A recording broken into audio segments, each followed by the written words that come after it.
November 12th, QVSD School Board meeting. Please join me in the Pledge of Allegiance. I pledge allegiance to the flag of the United States of America and to the republic for which it stands, one nation under God, indivisible, with liberty and justice for all. Well, it's nice to see everyone out on this rainy evening. Yeah, dark. And dark too. Really dark. 6 more weeks and the days start getting longer. And then it'll be summer. Hallelujah. We're counting down. Hi, Sheila. Okay. Good evening.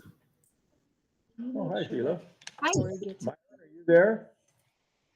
It'll make a ding. I am here, but thank you. It's always good to join you guys in Forks. It adds to my day. Yeah, from home. That's beautiful. Are you here too? Corey from DA Davidson, are you here yet?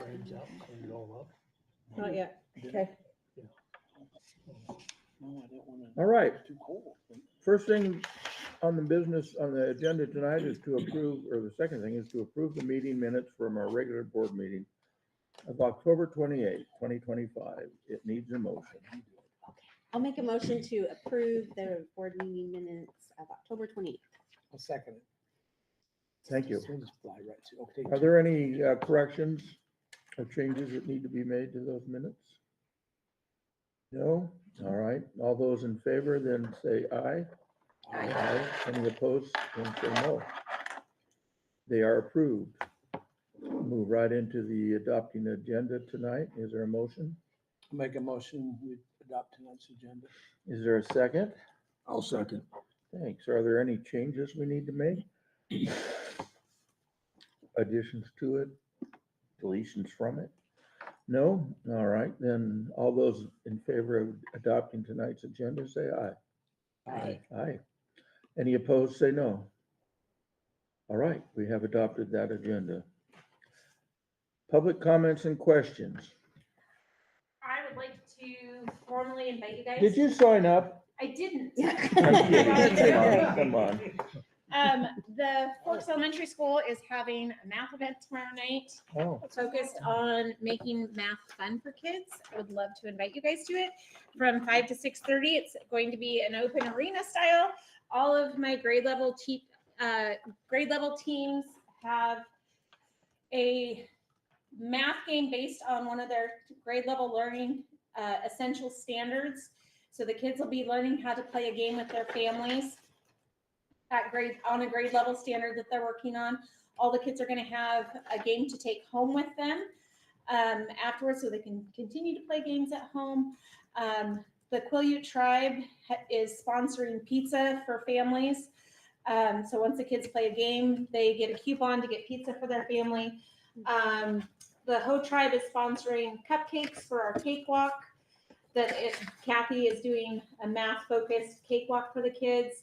The Sklallam Tribe donated 250 decks of cards and dice so that the kids can have cards and dice to take home with their games. start them early. Yeah, and then Becky Morello is going to have a music performance at 6 o'clock, so the kids can sing their songs from Veterans Day. And I think the fourth graders are even going to play on their the recorders, yes. Oh, boy. The fabulous recorders, excuse me. So anyways, I would love for you to pop by if you can. The teachers put in a lot of hard work for it, and I'm really hopeful for a great turnout. Sounds like fun. Yeah. Okay, thank you. You're welcome.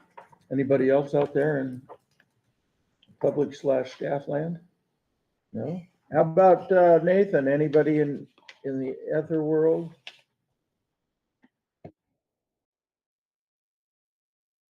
I guess it's ether world, but okay. Well, then we'll stop public comments and questions and move on to consent agenda.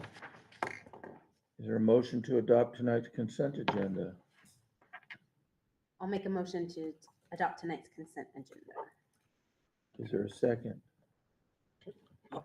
I'll second. Okay. Are there any questions? All right. All those in favor of adopting tonight's consent agenda, say aye. Aye. Aye. Any opposed, say no. All right. Let's go on to report. See, we're gonna be done in 10 minutes. All right, what's that? Oh, not so. Okay, financial report, the F-196 report for 24-25. So Jan's gonna join us in case you have specific information, but just a couple of what I would call high-level things. First of all, the F represents financial, the 196 represents the end of the school year, the F-195 is the beginning when we do the budget process. So while we started the school year, Jan's main function is to close out the F-196. That means it close out the prior 24-25 fiscal year budget. And just a couple of high-level things on page 6 of 79. Are you guys in there? I should have printed one 6 of out. 79, I only got I one got of 71 on 71. mine. Oh, I think maybe 6 of 71. there was just some, Oh, it's the Supplement- error messages page, there right? is no error, so There are no errors, but you get a slew of stuff. the edit. The edit messages. messages that Jan gets has to go back and forth before we actually submit it. Okay. But if you look at, I know that So you're, what page do you want us on? so 6 6. of 71. Oh, And you look at the general fund, well, you can see all of the funds that we have. The general fund, if you're going out chronologically to the right, ASB, debt service, capital projects, transportation, and then if we had a permanent fund. But if you look at if you're almost all the way down at the bottom, you can see the beginning total fund balance, 10,000,000.8, and then our ending fund balance was actually 10,709,000. When we did the F-195 for budgeting, Jan was predicting that we would spend into our general fund 491,000, and we actually only dipped in 161,000. Good thing. And then another thing that I thought you might be interested in, and then I want to also welcome Corey. Corey, hi. Corey's from DA Davidson. He's going to talk about the rollback here later when we get to that. If you go to page 21 of 71, since we are in our bond planning process, it shows you, this is our long-term liabilities. So you can see we're voted bonds. We started the year at owing still 5.2 million. And at the end of the budget cycle, we owe 4,180,000 million.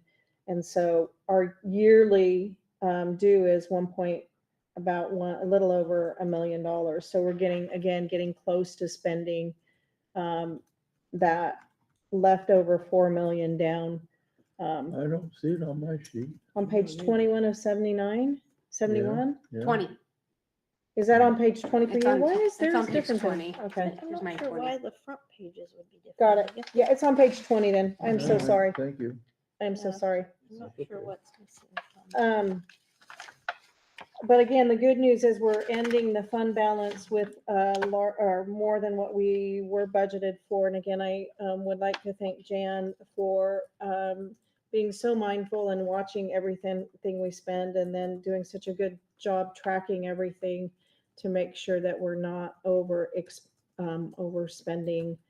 But I would just open up for any questions with Jan being here that you might have. Thanks, Jan. Appreciate your hard work. Jan, I had a question again. I know we talked about it, but under the liabilities, that's on page 10, that compensated absences, was that a new report that we had to do this year? Well, we've been having to report it, but it was basically reported for those retirees that are age 55 or older. But now we have to report all our compensated absence. So it's all our sick leave, personnel, the value of our personal leave, sick leave, vacation leave. So that would be for all of our employees, what our liability would be if we had to cash everybody So out for some reason. it We wouldn't. That's the Mhm. Yeah. compensated Yeah, that absences. is, yeah, all sick leave, vacation, and personal leave at the August 31st. Why do they require that? Just to see that we're solvent enough to cover it? Yeah, it's a new general like Gatsby accounting principles from the state auditor's office requirement. Yeah. Okay. And just like where one of the other recent changes was the leases, that would be any leases that we have that are over $10,000 and over a year lease. Did I say that right, Jen? If you looked at 186, that's relatively new too, within the last several years. We have to show our liabilities. Yeah, okay. Anyway, you can go deep into general fund for any of our special purpose dollars. I mean, everything you can think of is in here. So if you wanted any other specific information, we'd be happy to share that with you. Thank you. Otherwise, Jan, I really appreciate the work that you've done. It's quite the process getting to the end of the fiscal year of 2024, 2025, and we're already a quarter of the way into the new year. And it starts again as soon as you. And then it starts again, yes. Prepare budget files for next year. Yeah. At some point. Which part is that? Really interesting. Oh, Job yeah, security. I mean, Yeah, but yeah. sometime. we will. We need Yeah, to that was a discuss shock. So then right along, if you look on the next under the reporting, and that is Jan closed out the ending fund balance for, again, for the fiscal year of 2024, 2025. And we met our 5% required by board policy. And then we have some in reserves, an additional 0.91%. So our overall unassigned fund balance is 7 million, a little over 7 million at 11.8% of our budget for a total of 17%. So then we're gonna see what we can do with that. Right, we're not a bank, but I want to be cautionary in that every year in legislation, something else can happen where money's taken away, and you know that there are schools going into binding conditions, and so 11% is nice, but it wouldn't take much if we had a shortfall, a huge change in legislation. It's just comforting to know that we could pay our staff and bills if need be. So that's what I'd say about that. You pay the Bobs and Karens too, right? Mhm, Not just the bills. mhm. All right. Any questions for Jan on about that? Okay. Then the next thing that we have is local levy expenditures, and Jan and I took a little bit of a different approach based on discussion from our last year end of cycle, and part of it was Ron. I think Ron was asking for more, what all do we spend in technology? But then we got to thinking what we need to add, because we passed our EP&O levy on here, is where a lot of the salaries come out of that local dollar. Because as you remember, if you're looking at the prototypical funding model, it does not pay for all of our custodial staff. If we looked at our 800 students in QVSD, they say we need 2.8 custodial staff members, and we know that it's just crazy. They pay for little of our administrative staff. They pay for, I think, 3 office assistant staff members. And so Jan put those numbers on page, One. Oh, yeah, a lot of them are on page 1 down at the bottom, and they're categorized where those dollars would come from.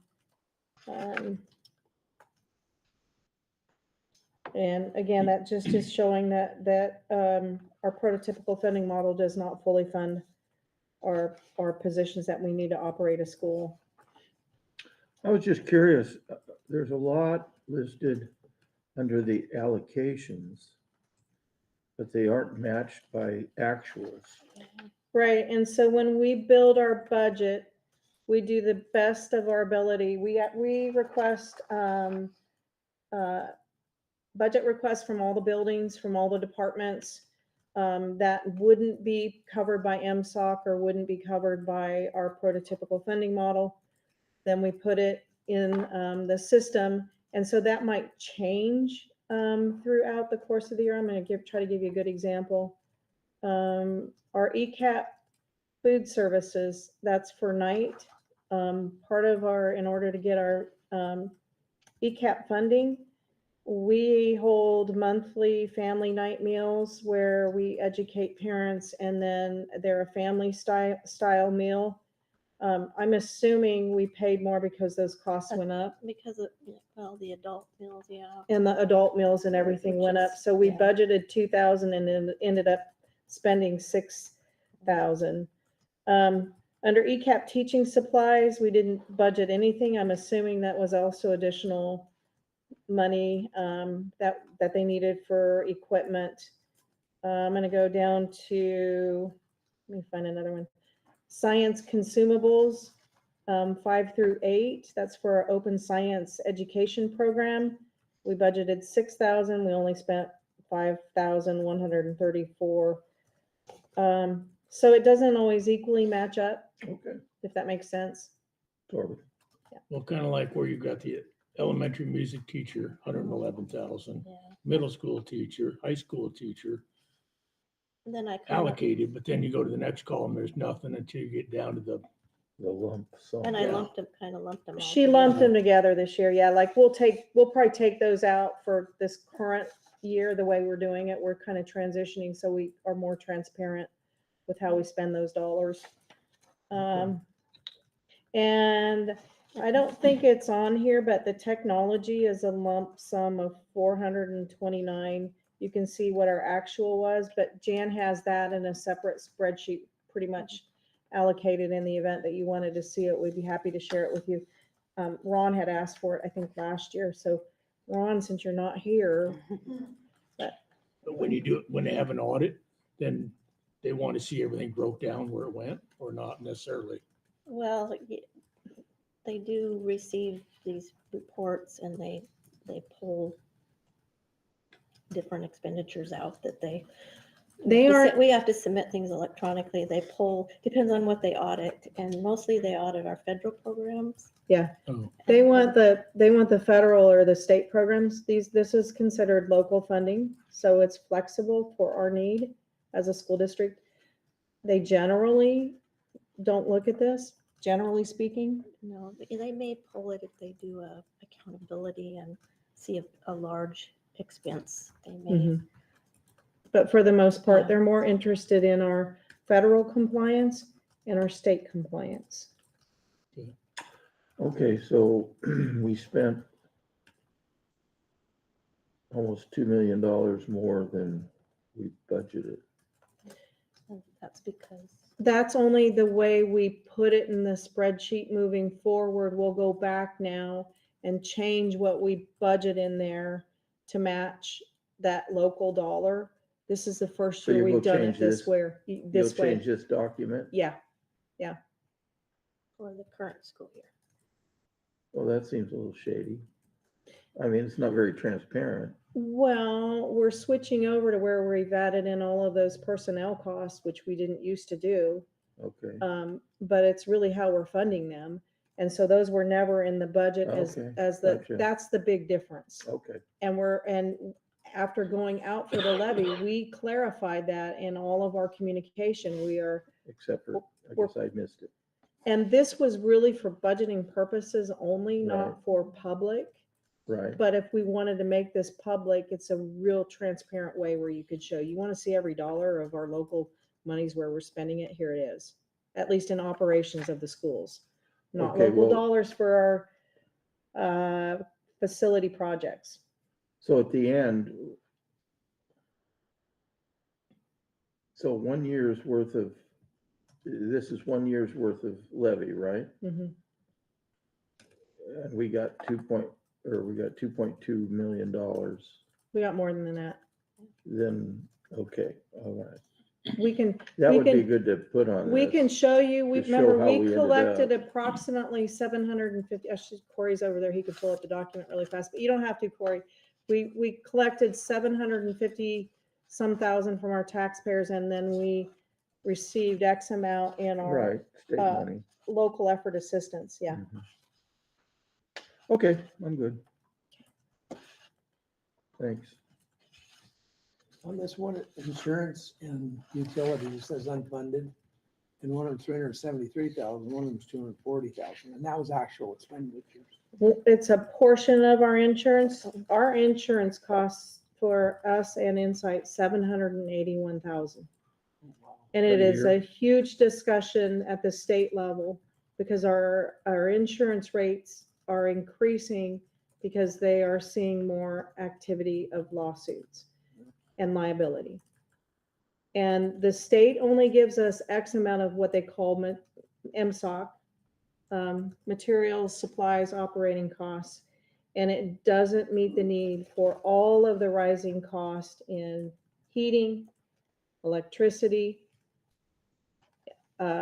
supplies, insurance, and really the system needs to change. In fact, that's what most school districts and most school organizations like WASA, WASDA, they're really pushing this year to get an increase in MSOC from legislation, although it's a short session, but it's not keeping up with inflation and has never 100% covered the cost of what we need to operate the school, hence our local levy and LEA that we use to cover.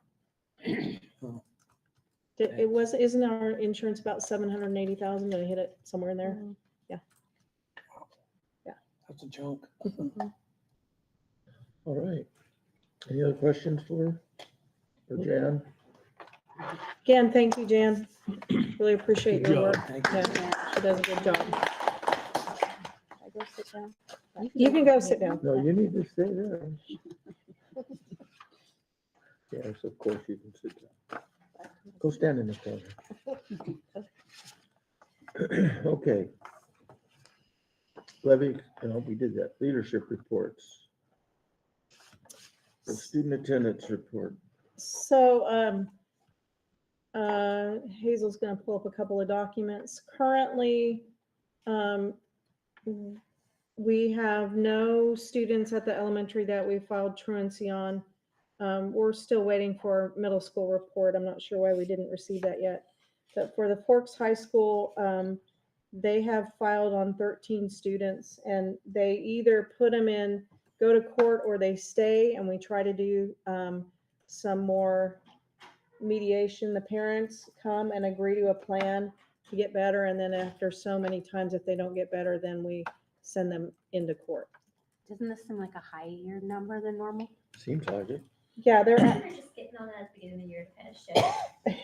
Yeah. Yeah, they really truly have been very proactive. We meet monthly as a attendance team, and that's all the support principals, myself, Lindsay, Tracy, and Kyle, and we review the data. We're really monitoring it because if you don't monitor the data, then you really can't do anything about it. This goes just from September, or is this from like Actually, carries over from last school year? It doesn't carry over, but some of them that are on there they were high flyers last year, so they were on our radar. Mhm. So we're trying to be proactive in the beginning so that they don't develop bad habits early on in their high school career. But they had been filed on the previous year as 8th graders. So go to the next tab. Who took Tom's place, or who's in charge of that now? So my building principals will be sitting in when their kids are there, and we've agreed, like if they need me, I could be there. If Kyle needs to be there, we'll rotate so they have support. It is online and we can at least do it from here. We could go in person, but generally speaking, it's online. And then you're waiting for their docket, and so they might have a little bit of found time to do some work while they're waiting, since it's all online. But again, without Tom, that's another example of something added to the plates of the building principals. So if I'm ever late to a board meeting, it's because of truancies on Tuesdays. So it's not because I don't want to be here. You can send me a Sure. card. Good excuse. Yep. You're truant? Yeah. And then if you go to our average daily attendance, that's who's in attendance every day, and it generally hovers between 93 and 95 are really about where we expected to be on any given day. 94% of the kids in the elementary are there. 93, about 94, the same. It's similar. That's a trend. We had a little bit of a decrease. I'm looking from 10. Oh, wait a minute. I think that's supposed to be 10/30, 24. I'm not sure. Why? I'm not sure. I'll have to ask Lindsay about that. I think the dates might be wrong on that. But go to chronic absenteeism. And again, this is really what we're monitoring. I think we ended last school year right at 70% of our students were in regular attendance, which means not missing more than 2 days a month, regardless of whether it's excused or unexcused. The national average is 74%, right around 74%. So if you look currently where we are at, I think we're right about 75%, with the elementary being at 15.9, so about 85%, the middle school at 85%, and the high school at 78%. Our goal is to achieve 80% this year. They're working really hard, to be honest. Our teams are. I really appreciate. We're seeing more of our teachers communicating with our parents, parent outreach. Hey, we missed you, Mike. You weren't in school today. And then our attendance secretaries, as well as our support personnel, are working hard to work with families to find out what's going on. And then if we have to file for truancy, somebody has to serve the parents their papers at their homes. And Tony Demarest has agreed to do that through his role as a sheriff in the sheriff's department, which will be helpful, because otherwise we'd have to do the home visit. And we're trying to be supportive to find out why the kids aren't coming and help the family. So it really is almost a contradiction when we show up on the door and give them truancy paperwork. So some of the kids you're having an issue with this year were the same ones you had an issue with last year? Mm-hmm. Not all. So stay tuned. Okay, thank you. Let's move on into board member reports. What do we have in the way of board member reports? Mike, Kevin? I don't have nothing. Anna? Went to the last football game. It was good. We got beat, but it was. They actually played really well. They did. Is that the one in Good. Toledo? No, it was Napa Vine. The one here? Yeah. Or the playoff game? No, the Napa Vine Oh, one. yeah, that was pretty It good. really was a good game. Good. Anything else? When's the first basketball? When's that start? It's coming up. I don't have to look at it Is right it, does it start? now. Usually it's first week in December or. They usually do their blue and gold game right before Thanksgiving, I think. I'm not sure. Do they start practice next week? Yeah. The 17th. Yeah, Mhm. it's when they start practices, so. Makes sense. They have to get 10 days in before they Oh, compete. that's right.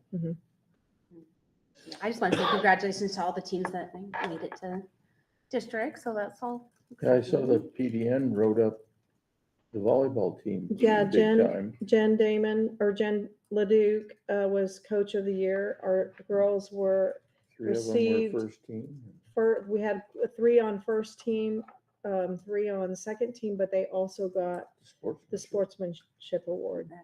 That's wow. really big. Yeah, That's Mhm. So congratulations. Yeah. First boys basketball game is on December 8th, which is a Monday.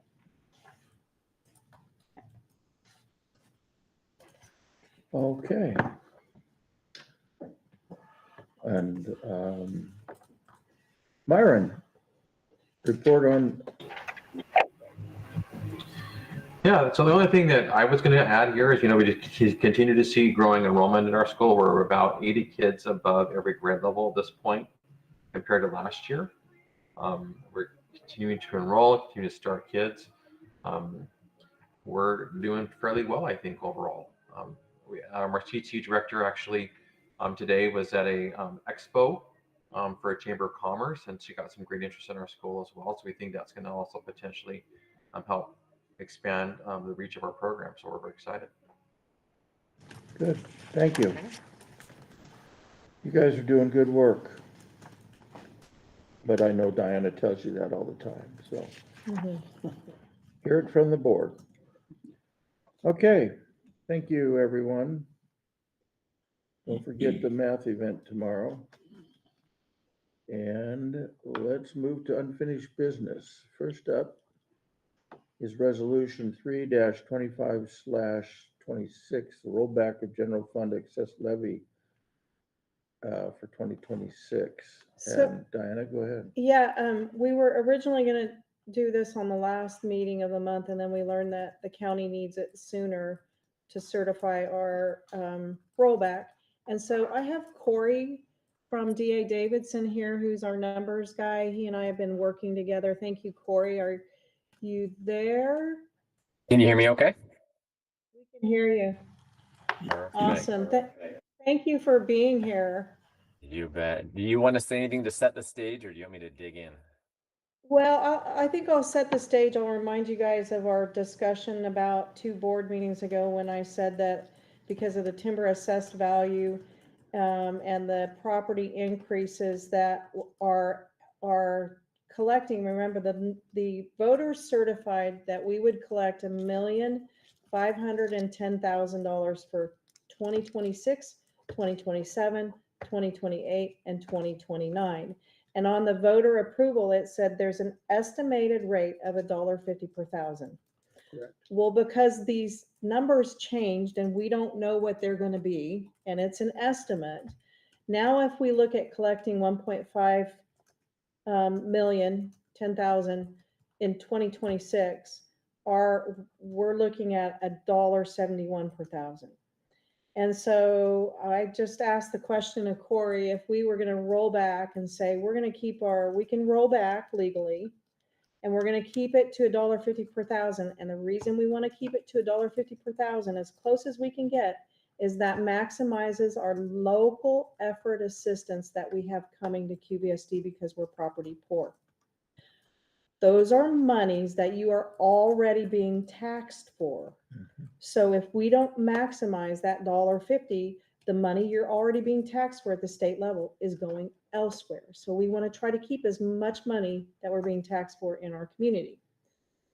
And unfortunately, you got to spend more to make more. So we want to lower that to try to get as close to the estimated $150 per $1,000 worth of assessed value property. And so Corey helps. I mean, he's not the authoritarian on this, but he is darn good at trying to get us in the ballpark. And we were waiting on timber assessed value because the timber assessed value actually went down. And so Corey, I think I'm going to leave it to you. You might be able to say it in another way that they can better understand it. Because again, I'm going to get talking points. So we'll put it in the paper once we do it, and then we'll get talking points for you. But we are trying to be good stewards of the taxpayer's dollar and lower that to try to keep it at $1.50 per thousand. I think you set the stage really well. I'll just add a few things that the board remembers. I was there in person in July of 2024, and we talked about the issue that Diana mentioned about local effort assistance.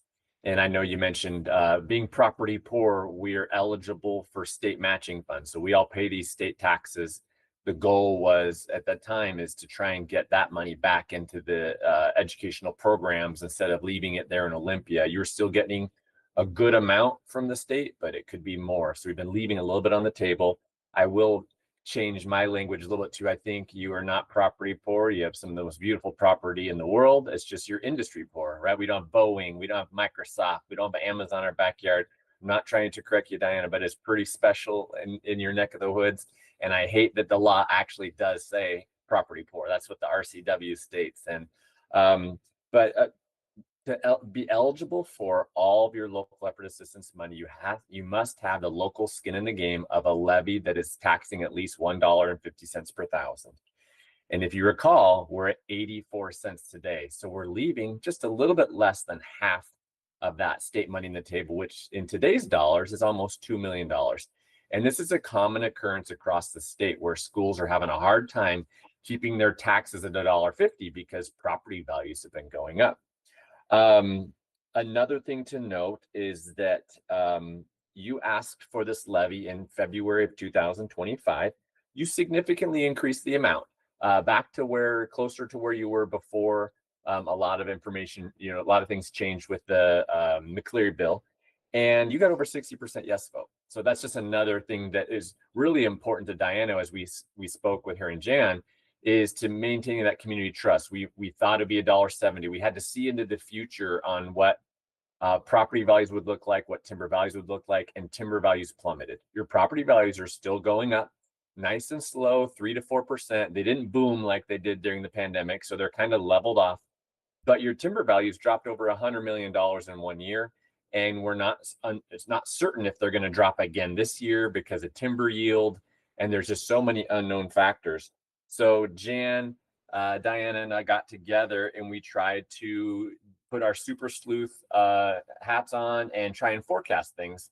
We have 3 of the 4 important numbers that are necessary for forecasting 26. We have preliminary home and business values for both counties, Clallam and Jefferson. We have timber values for Jefferson. We just don't have timber values for Clallam. And that's all that data we put together led us to believe that we think that the tax rate's going to come in higher than forecasted because of that $100 million drop off in timber.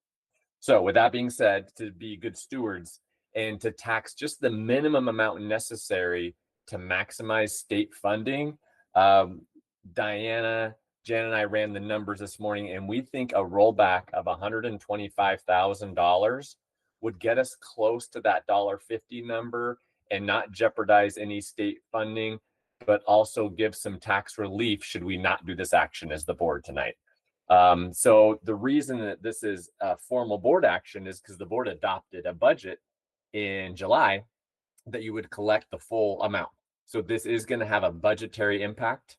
If you think about $125,000 rollback is no small sum, but it will only hurt your budget for just the spring tax collection. So it does have a little bit of a less impact. And so I heard the kudos to Jan earlier. We have to send this back to Jan to say, okay, Jan, now you have to work your magic on finding some budget savings if we do roll back this levy. And I know she's up to the challenge. But the intention is, of course, is to raise the taxes just to the minimum point necessary to maximize state funding as those voters supported you at 60%, and to not just run with what our estimates were, but to adjust. And this is what we call a voluntary rollback. And voluntary rollbacks are pretty unique. And a couple districts in the state do this. And the goal, of course, is to maintain voter transparency, voter trust. Diana, did I miss anything? Other than us trying to see the future, this is kind of a sticky territory, but we're trying to do our best to make sure that we don't overtax our folks, especially at times with inflation and economic uncertainty. No, the only thing that I would say that was really important that you did this morning when we talked is we told the voters that it would be an approximate $24 a month. And with the rollback, we are right in the ballpark, an additional $24 a month with the new number. Keeping the 125,000 in would raise it a little bit, but again, we're just trying to keep to our word. And I'll go back what we advertised for the EP&O levy, and I'll put that in the article. I'll run it by my husband again so he can say, yes, they're going to understand. No, they're not. And then I'll talk about the language kind of that we discussed here with Corey, just to say that we really are mindful. We're not trying to get all of your money. We're trying to get our tax money that has already been taxed so it doesn't stay in Olympia. And this $125,000 rollback puts you approximately in the range of $1.55 to $1.57 is what we're calculating today. So a little bit more than $1.50. It gives us a little wiggle room in case state forest numbers come in higher or lower. And of course, that number could be different than 125,000. That's just kind of the sweet spot we came to after we've been doing a couple weeks of analysis on this. So Corey, I've been doing this for about 20 years and I always think I know it all pretty well, and then I learned something today. Corey looked at the formula, and the more TAV the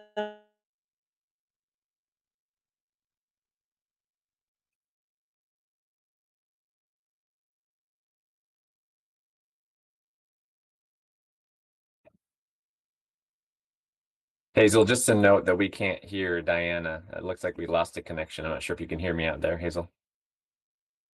Or Nathan.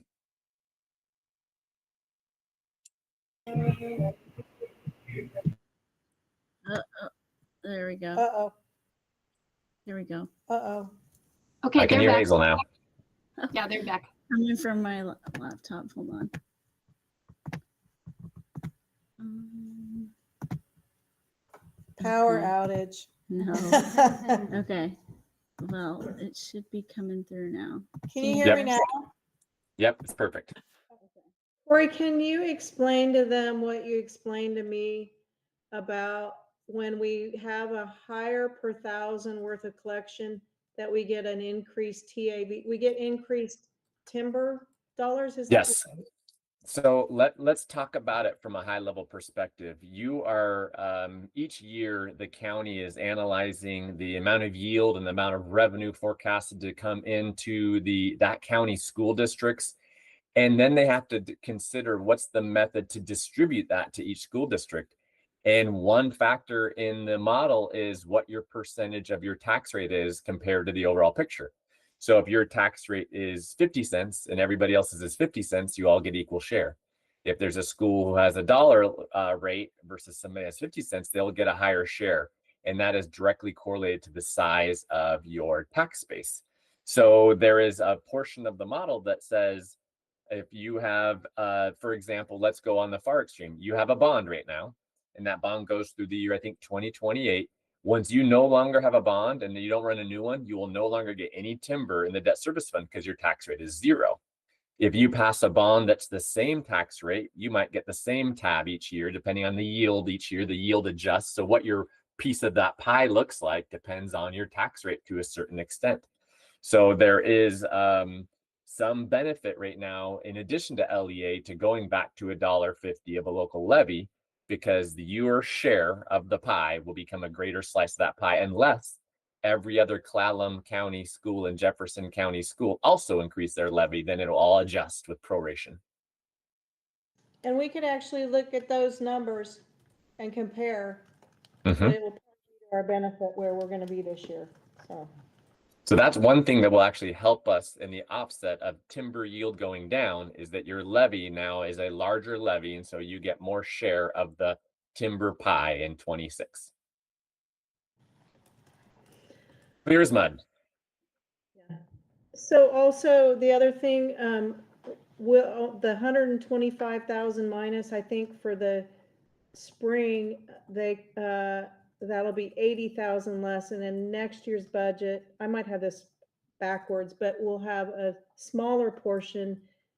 Wait a minute, in the fall of 2026, which is in next year's budget. So when we're really looking at shortfall, we're really only looking at 60% of the 125,000 in this year's budget.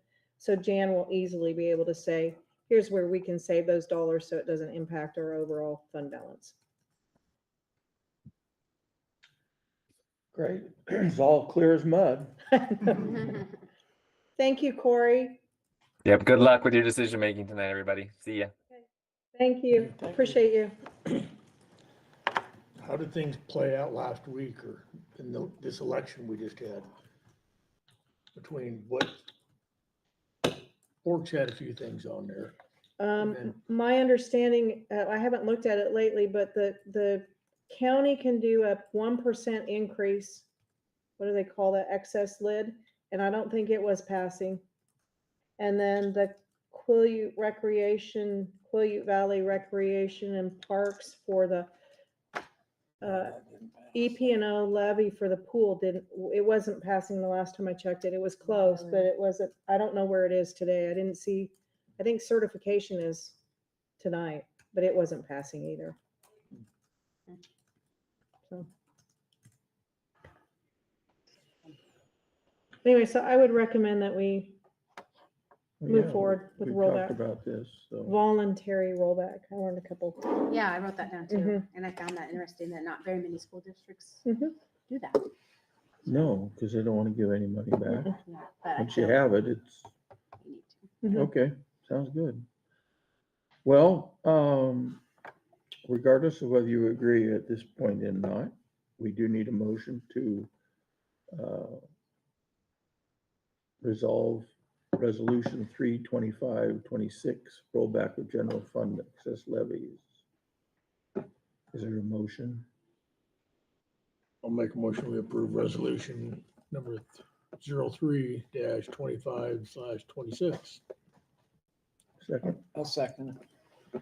Okay, any other further questions? Get it while it's hot. Well, Diana still remembers. Exactly. Okay, now, here we go. All those in favor of that resolution, say aye. Aye. Aye. Any opposed, say no. All right, And I'll We're gonna do do a, it. we'll do a press release and get it in the Forks form, and then I'll also give you a general one-sheeter with talking points, so if anybody asks you questions. okay, You have done a great job explaining it. Oh, thank you. I feel like I kind of almost got it, understand yeah. you. Yeah. Oh, well, I thought I feel better. understood everything until we talked to Corey again today, and then when he started talking about the difference in what timber assessed value or timber dollars you're gonna get, I thought we were maximizing, and anyway. I learned something new today. Well, in the world of taxes, $125,000 doesn't seem like very much. No, doesn't really. But I think it's the principle of the Mhm. thing, so. We could have been a little more, but he said I would be conservative because you can easily see an influx, and you want to be right on that. If you want to be right on that $1.50, have just a little bit of buffer in there. So. All righty. Let's go then to the second part of unfinished business is Forks Middle School replacement project. More money. Yes. Thank you for Discussion. being in person tonight, Oh, Jay. of course. We hope that you don't get stuck at the Hood Canal Bridge tonight like you did Yes. Did Thursday. you get one? Did you get stuck all night? I got it opened at 10 p.m., but I waited there for about 10 minutes. I saw there was a fatality accident, Oh. and so I knew it was going to be a while. So I turned around and took the 101 out to Port Orchard. I just missed I it. made it. Oh, good. Just missed it. I missed Same yeah, here. just I missed have it Thursday. training and Yeah. Okay, I'm blaming Diana for the power outage. Because as she was walking out the door, she said, "The power's going to go out. Look how stormy it is." And And it there did. it It went. did. Still waiting for the I'm sorry card in the mail. Okay, I will get that to you. Anyway, thank you, Hazel, for sharing this. I was initially going to present an update on our advisory committee meeting because of the power outage. I'm glad that this was still on the agenda because Diana and I got some big news on Friday from Phil Partington. He is our regional manager at OSPI. So I'm just going to go through the SCAP funding and an update on that. So this first slide here is just what is SCAP.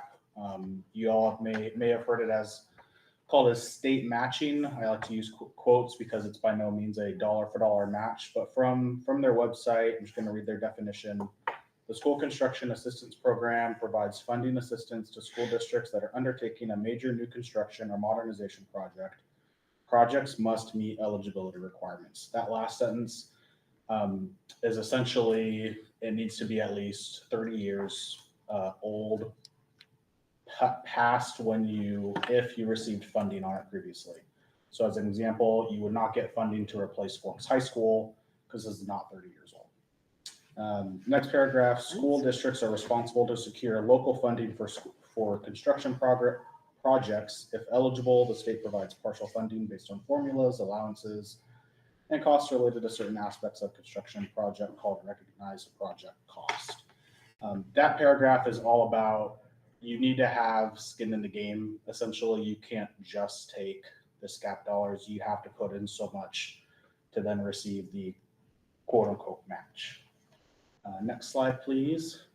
So the administrative piece of SCAP funding, it's called the D form process. All of the odd numbers, and I've touched on this before, but I do want to highlight this again. All of the odd numbers, so D1, 3, 5, 7, 9, and 11 are responsibilities of the district or your architect, myself. And then the response to that is the even number. So as an example, the D1 was submitted by us, and then we in turn got the D2, which was the grant to do it. We would then submit a D3, the D4. The real importance of this tonight, though, is to talk about timing. So you can't just pause something and not move forward. Once you start the process, you need to keep going.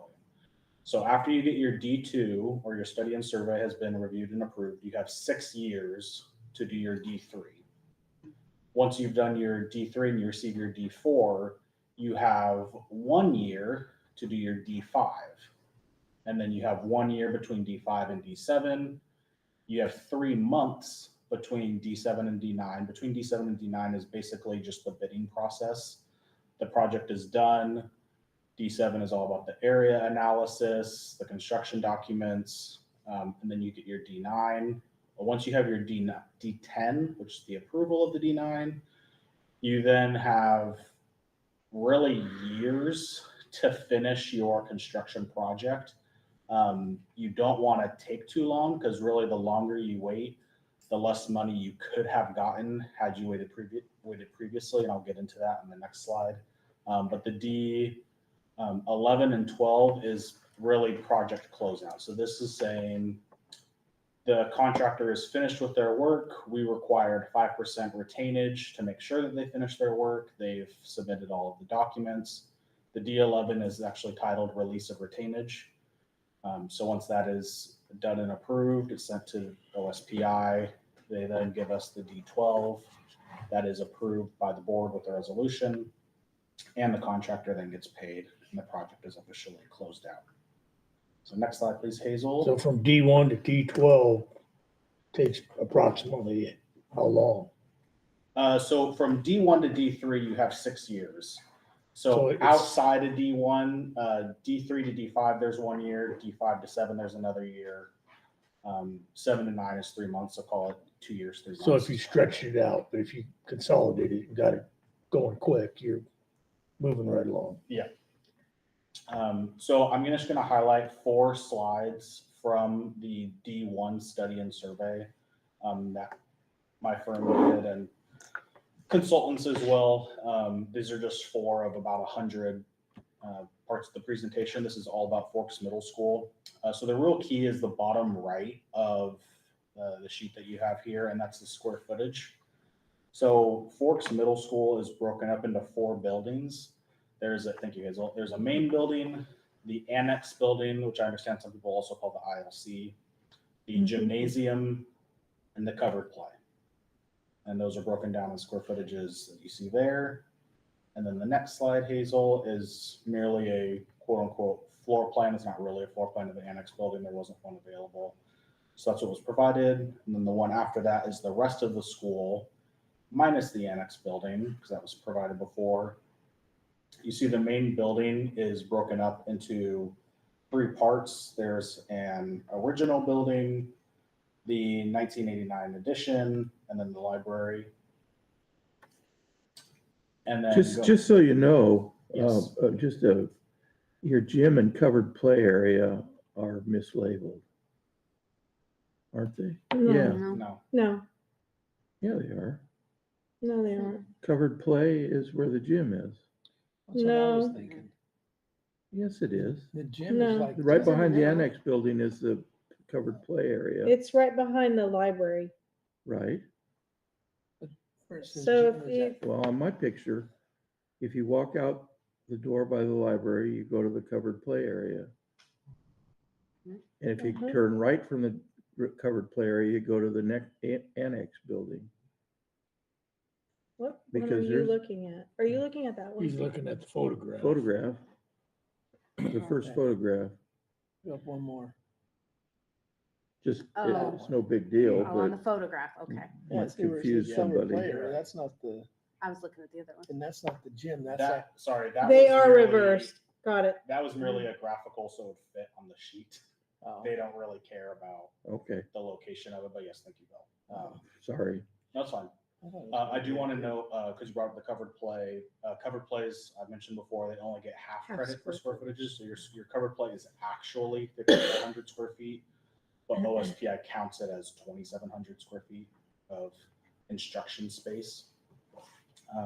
So then if you go to the last slide of that, next one, please, Hazel. So this is the area analysis. This is what OSPI really cares about. And the numbers on the far right are the SCAP recognized square footage. So you see that 2,700 cover play at the bottom is broken out between non-recognized square footage and recognized square footage. So OSPI recognizes Forks Middle School is 59,132 square feet as your total school campus. That is important because if you go to the next slide, this is the information we just received from Phil Partington in terms of, and I do want to have the underline of unofficial estimate of state assistance. These numbers do fluctuate. The CCA number gets adjusted annually, so that's the $399. It only gets adjusted. Frankly, it's not enough. Phil even recognizes it's not enough. It's 3 to 5% every year, and construction goes up about 8 to 10. But that's what they're doing right now. Isn't that decided by the legislation? Yes. It's in the formula by legislation, yeah. Mhm. And that's one of the pushes, I think, that there's a group of people fighting for to increase that to match inflationary costs, but we get what. Yep, exactly. We get. You'll see the 2 rows that it's broken out into. There's a K through 8 row and then a 9 through 12 row. So basically elementary and middle school versus high school. The high school are the $2 $0 that you see there. That's for what I was just saying previously is you're not eligible for any high school money because technically if we took the middle school completely offline, I don't recommend this, but you could theoretically demo 3,000 square feet of the elementary school and you would get some funding for that too. We're not doing that, but I'm just as an example, Sarah. yeah. So the estimate that you would get, and I do want to highlight, if you scroll down just a little bit, Hazel, not off the slide, a little bit farther to see the blue section. Keep going right there. The underline only usable if the district submits a D3 no later than November 2025, essentially now. This is what we found out on Friday after I've been nagging Phil for. And as we've been waiting for the TAV from Clallam County going, where is it? So we've been under pressure for both of these, yeah. Yes. So around 21 million could be expected.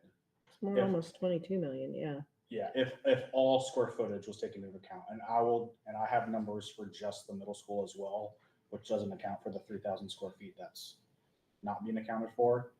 The big information, so that we actually kind of knew. The big information from our last board meeting when Diana updated everybody on October enrollment, that gets updated annually every October, but it doesn't get finalized until December or January. So that's why November is so key, because what Diana found in their enrollment numbers is not only do we lose 2019, i.e. pre-COVID student enrollment numbers, we're also going to add in the current year's kindergarten class, and it's much lower than previous kindergarten classes. So OSPI. This is the baby bust. We're on the baby bust, and the census shows for 3 more years, we're going to see trending numbers of downfall in kindergarten. So OSPI looks at your current numbers versus previous years, and then they project 4 years out. So if you're coming off of October 2025, a really down year, that's going to project really poorly on your next 4 years. And so you're going to see on the next slide, Hazel, that 21 million number goes down to 17 million. So we're using the 2024 number as of right now, the October 24th. If you pass the resolution here soon, I'm going to explain that, then we could submit our D3 and we're in with the numbers. Yes. Yeah. Thank you. For the 21. Once you do Yes. your D3, you have locked in the funding. At the higher level. At the higher level. Yeah. Assuming you then meet all of those timelines. So again, once we submit the D3 and it's approved with a D4, we then have, you're on a ticking clock for 1 year to do the D5. And so I'll The go over pre-design. that with the risks Mhm. to the school district for proceeding down this route. I guess I'm a little confused by the numbers. So down in the notes on the first, that slide, Mm-hmm. you know, it shows 2024 head count, 2024 head count release, you know. And then where you, and the next slide shows it 2019 head count. And yet the number is less. Oh, I see what you're saying. The amount of money we get is quite a bit less, Correct. but it looks like we're using the 2019 head count, which we want to do because it's higher than after the Sorry, you're pandemic. currently in the 2018 to 2024 window. When you move to the 2019, you're going to be in the 2025 window, and that's when the number drops off so much. Okay. When we previously talked, it didn't seem like your pre-COVID numbers weren't that different. Mm-mm. They are different, but they're not that different. The real killer between the 21 million and the 17 million is the kindergarten enrollment is so poor, because OSPI sees the kindergartners that are going to be coming up. They're going to be the ones utilizing the middle school in the future. And It's then about if you go, so that is it. FTE and your square footage and yeah. Mhm. So we only get to capture that 17.6 million if we go in no later than October 2026. So almost a year from now, which is before our bond measure in November 2026. I want to make that clear, because then Hazel, if you go to the next one, it gets even worse if we wait till after November 2026. And again, and at this point, this one is a projection, because this would be based off of October 2026 numbers, and we don't know. We don't know what that those is. yet. Mhm. But based on Phil's projections, we would be then going down another $500,000 to 17.1 million. And he actually anticipates in that blue text, which is right at the bottom of Hazel's screen there. He actually notes the estimate will almost certainly be lower than indicated, because this doesn't factor into taking out the out of district ALE students. And that was just, he was trying to give me something really quickly, because like I said, this was Friday and we needed to get this in on the docket. So next slide, please, Hazel, to show actual numbers if we were to move forward tonight. So your main building at Forks Middle School, 37,655 square feet, comes to approximately 13.2 million. Your gymnasium, you get about 3.4 million. Your covered play, which is the half factor, you get about $1 million-ish. And then your annex building, you get about 3.1 million, for a total of 20.7. So that delta between 20.7 and the 21 is that 3,000. That we're not going to take from the elementary school. I want to make that publicly very clear to everybody. That number should be on the low end, because the soft cost projection that they had in the previous tables was 12.5%. And they typically use 10% for modernization and 15% for new and lieu.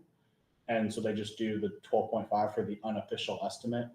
So that number should be low, but still much higher than the 17 million. And I also want to know the figures that you see are not to demo the building. This is not a resolution that we are going to demo the main building, the gymnasium, the covered play, or the annex. It's possible we do. That's not a decision that needs to be made tonight. The new and lieu decision that needs to be made tonight is that when the new school is finished, those buildings will not be utilized for K through 12 anymore. If there's anyone left, like let's say that overwhelmingly our community and our input from our pre-design committee, pre-bond committee says we want the annex building to stay. It's built in 1949. We figure out the rest of the square footage, we tear down the main building, the gymnasium, the covered play. And then we just say the annex can no longer be used for K-12. We could use it for ECAP, although I know all the ECAP regulations and there's not appropriate sinks and You can bathrooms. use it and- in your admin building. We just- could just move not admin K-12. over there, or again, you can leave one of those. You just have to take the square footage off the books like we did with the old gym or the Ogs gym. So, My and husband calls also, it the if we gym. get $3,400,000 for the gymnasium, Mhm.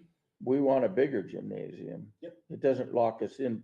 Oh, no, no, no. We can use the money No. however you're- we want to in the design of Mhm. it. Absolutely. Yeah, so Your- we're not locked in by, No. yeah, any of Yeah. that. Your current square footage is 59,132. And that's what we're gonna replace.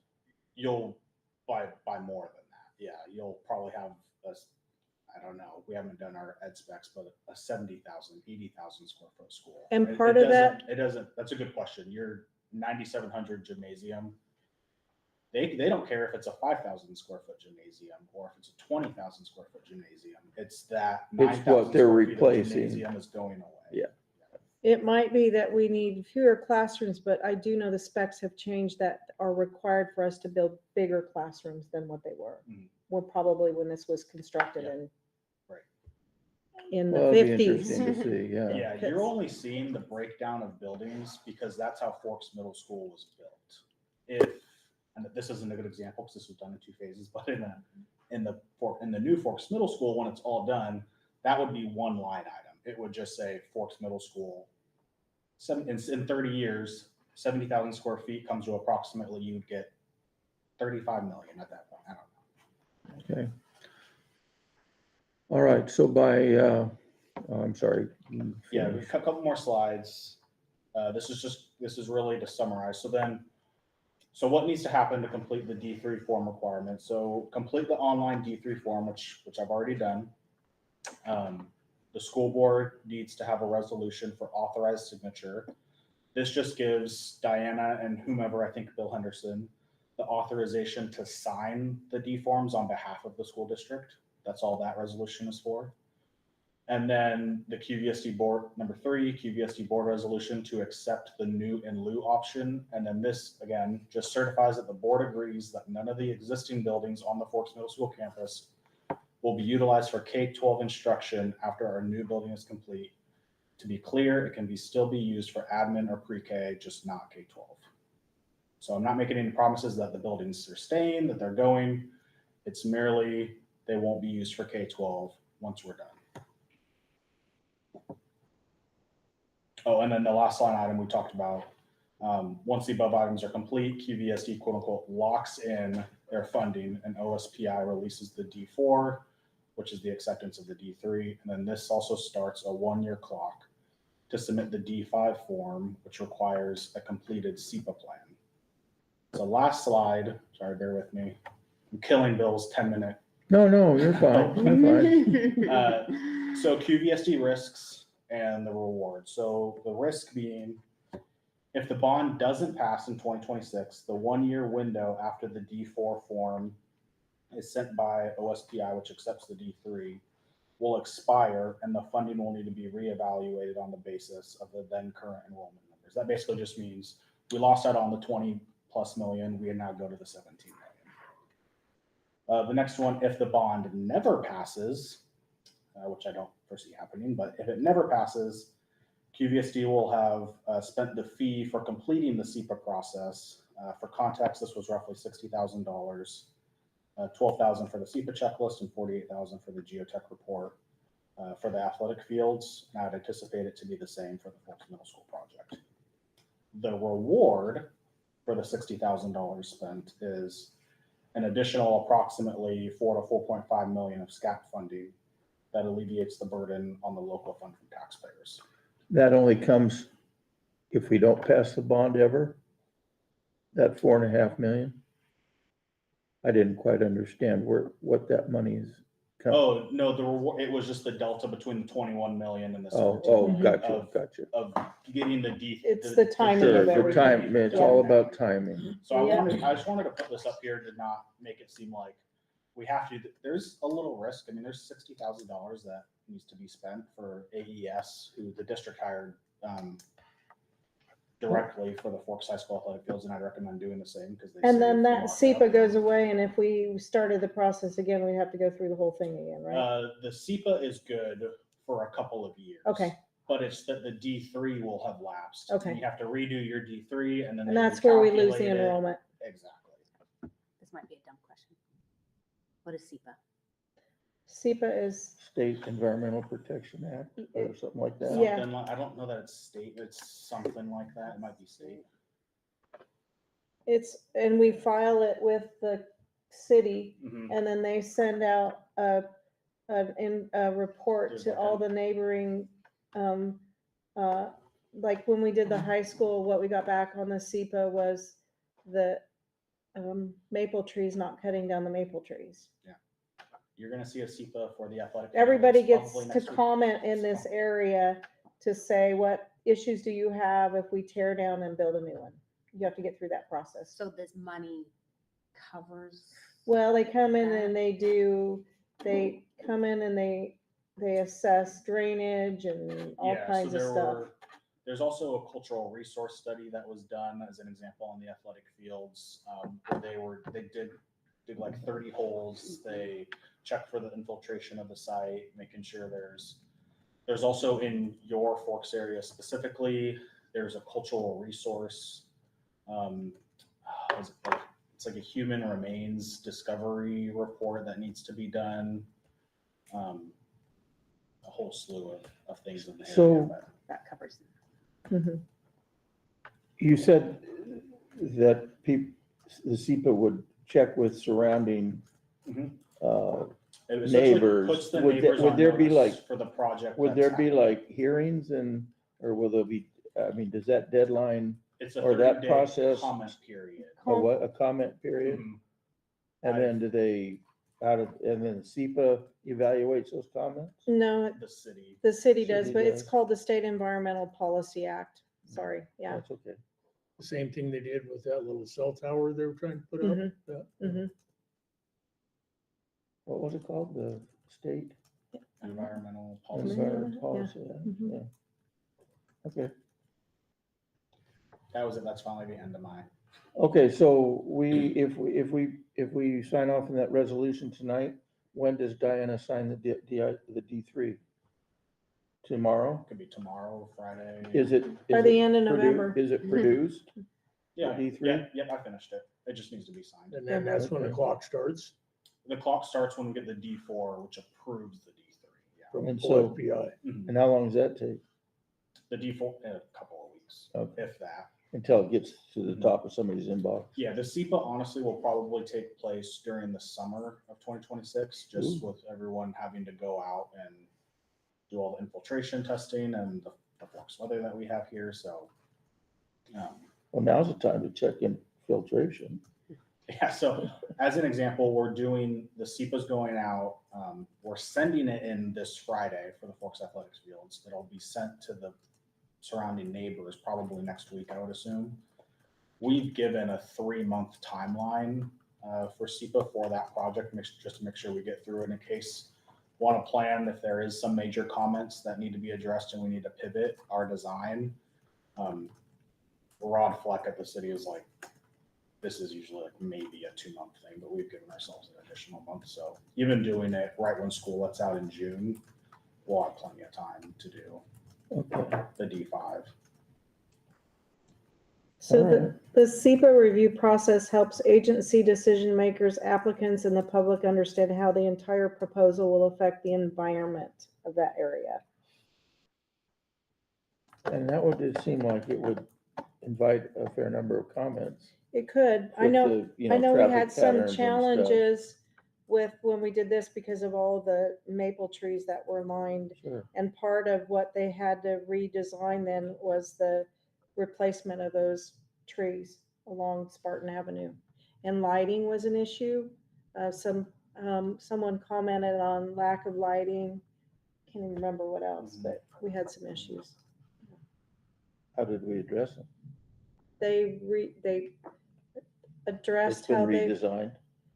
Usually, yeah, the biggest comments we ever see are like, oh my gosh, if you you did a new school and now there's way more traffic in the area. Now we have to design a new intersection, a traffic light or around it. That's, Would we be responsible for something like that? The school? No, but it's Well, all it'd be- part of it'd the be part of your city project. permitting Yeah. for us to build.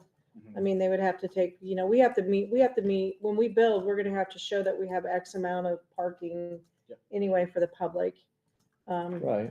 I think it's just an opportunity to improve some of what I see are Sure. the real issues with safety for kids. When Yeah. parents are picking up their children who are not riding the bus, the middle schoolers. Yeah, it's like the intersection. I mean, there's usually some city agreements that the school district will pay for, half and the city pays for half, but it isn't like the city just does it. Usually. Right, yeah. They don't just have millions sitting on the side waiting to Not be. this town. Okay, Any questions on the two resolutions? I just want to make it clear, we're not saying we're demoing the buildings, just that they're not. And it's possible we do demo the buildings, but all we're saying tonight is that they're not going to be used. they're not gonna be used. So this, Once the building is complete. the resolution for 25-26 is required for us to submit with the D3. We have to have that resolution. Yeah, both of them are. Yeah. Because otherwise you can't sign on the authorized signature one. All right. Okay. Anybody have any questions for Jay? Beyond anything else? The odds are though, they will get demolished. I mean, Oh, yeah. you know, Oh, yeah. I mean, What the hell else? Oh, you yeah. gonna do? Oh, yeah. again, I hate Make making it a decisions paintball like that right now. We gallery. have an advisory committee. I want to respect their input, I but mean, it seems kind of. probably. And we'll be doing cost. a community survey and a parent survey to get their input too, especially on the annex. I mean, I know what parents are gonna want. They're gonna want a covered play space, they're gonna want a gym, and they're gonna want a nice building for their kids. Yeah, and your Safety. footprint's only so Safety, yeah. big. Yeah. Where it's a lot, where it's a one entrance, it's very visible. Yeah. And that the traffic is somehow addressed, there are ways we can do it. Yeah. Just based on the preliminary information we've gotten from committee, very vocal committee members. Yeah. it's Right? great. Mhm. That's what I would think. Sure. Okay, Thank you. thanks, Jay. Thank you. So can we make a Before you motion? do that, I want to just say thank you, Jay. You Yeah. are amazing to work with. I mean, you got this turned around like that. Oh, yeah. that Just was a like scary Corey email with on the Friday. other. Yeah, we've got great. Anyway, thank you. Are you done now? Yeah. No. Years. I was actually doing the math. My eldest, at 3, she will be, if everything goes to plan, when the middle school opens, she would be the first 5th grade class in there. And I told my wife that we're not moving to Forks, Jay. I say that, just- Ask her why not? Why not? All right. Well, let's move on then and get this process going. Is there a motion to adopt resolution 4/25, no, 4-25/26, the new in lieu resolution to take out all the current buildings from educational purposes? I'll make a motion, we pass resolution 425-26, new and in lieu of the.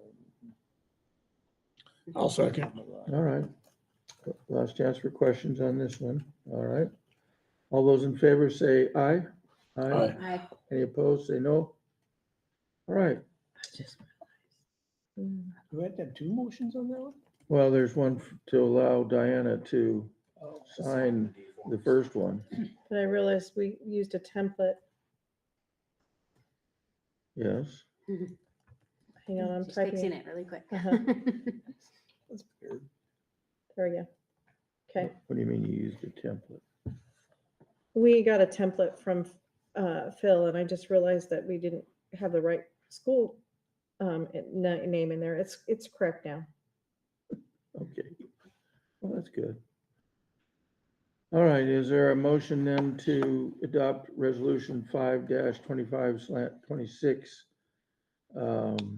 authorizing Bill Henderson and Diana Rayom to be signatures on the D forms? I'll make a motion to authorize resolution 5-25-26, authorize. All right, all those in, in favor? Is there a second? Kevin, So you did. I did it. You need to do this one. Oh, I'll second it. Why don't you, we got a little space here. Get down there and wrestle for it. Why did it say red apple in there? That was a template, so She was fixing it. I just fixed it. I was looking at We it have to like, print I that was out when gonna say we're, something. and- All those in favor of resolution 5-25/26, say aye. Aye. Any opposed, say no. I was an aye. Okay, Awesome. now.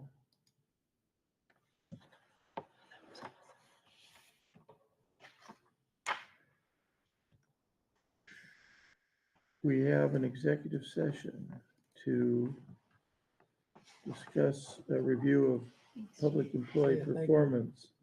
thank you, Jay. How long, bye Jay, how much time we need on that? Well, if we start at 6:55, I believe we would be out at 7:15, 20 minutes. That 20 gives you a minutes. chance to, Will there be any action? No.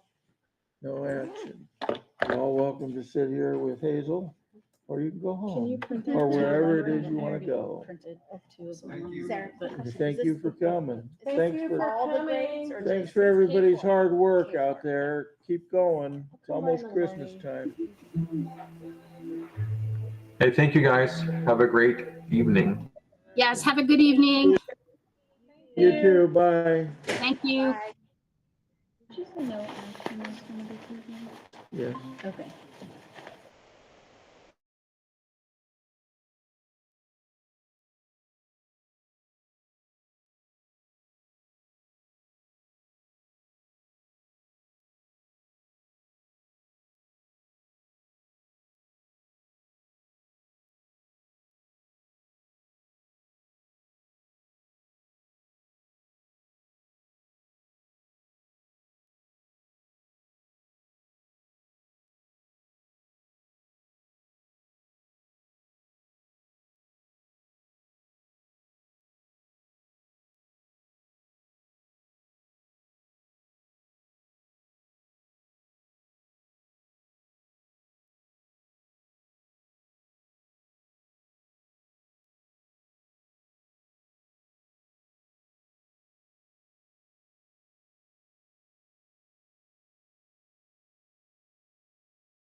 All right, we are out of executive session at 7:15.